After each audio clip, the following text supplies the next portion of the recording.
Bonjour, je suis le docteur Nadeau, je suis médecin anesthésiste réanimateur et je travaille au bloc opératoire.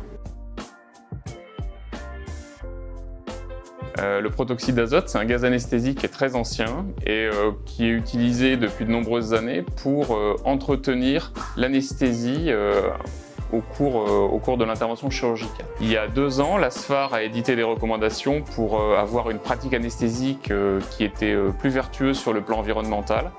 Et l'éviction du protoxyde d'azote des blocs opératoires fait partie en fait de cette pratique plus vertueuse.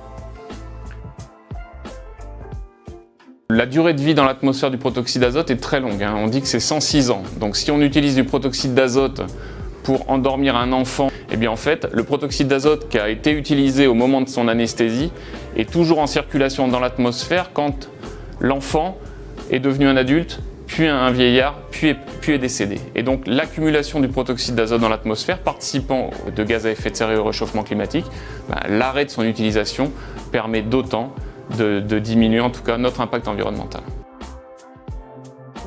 Il a fallu d'abord obtenir l'accord de l'ensemble des médecins anesthésistes réanimateurs. Et la décision a été prise à l'unanimité. La deuxième étape, ça a été de convaincre un certain nombre d'opérateurs pour lesquels l'utilisation du protoxyde d'azote semblait historiquement indispensable à leur pratique.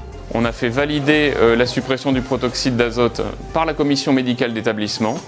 La phase technique après au bloc opératoire, elle a été relativement simple puisqu'il fallait juste fermer les robinets d'arrivée du proto. Ça nécessitait des corrections en termes de programmation des ventilateurs d'anesthésie et l'objectif final étant de retirer les bonbonnes de gaz qui sont en station au niveau de l'infrastructure.